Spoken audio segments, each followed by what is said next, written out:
2, 1. Remember that show, Freaks and Geeks on NBC a while back? You know, the one about all the teenagers, half of whom were video game obsessed nerds, the other half of whom were lazy-eyed and banged-out stoners. That show was ultra true to life. Less fiction than well-acted versions of us here in this room when we socialize outside of school. In one of the episodes, Mr. Rosso, the school guidance counselor, brings two students into his office one day to meet a friend of his.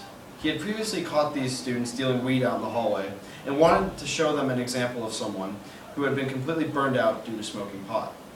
Mr. Rosso's friend, Craig, was a former student of his and was one of the brightest kids in his class until he started smoking marijuana.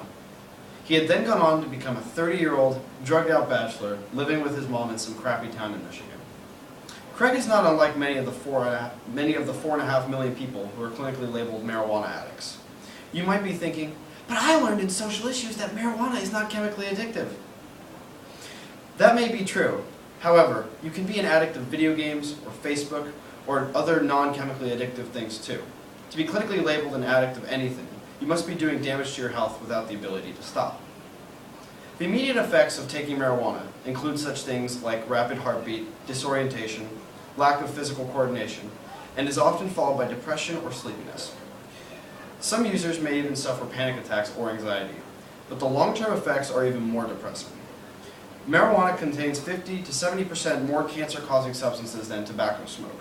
One major study done showed that a single joint of marijuana could cause as much damage to the lungs as up to 5 regular cigarettes. Longtime smokers of cannabis also suffer from bronchitis, which is the inflammation of the respiratory tract. Living in the Bay Area near San Francisco, I've noticed a few people who haven't exactly left the 60s. Back then, marijuana was something that people were just beginning to experiment with, until it became a nationwide thing.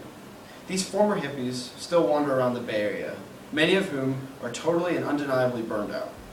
Sure, they've survived this long, but they won't be able to tell you where they were a minute ago, and won't remember jack shit about Monterey Pop or Woodstock. And to further back my point, I'll tell you about a personal experience with smoking marijuana. Like my opponents, I was once at a naive point in my adolescent's existence. I was stressed out, anxiety-ridden, and pissed off because I had zero interest and motivation to do anything. So over the summer, hoping that I would feel better afterwards, I took my first puff off the ganja.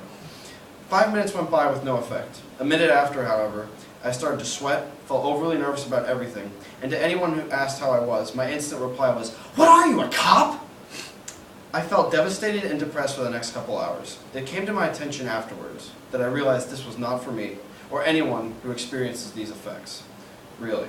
It's too often a depressing drug that can damage the naive user's mind.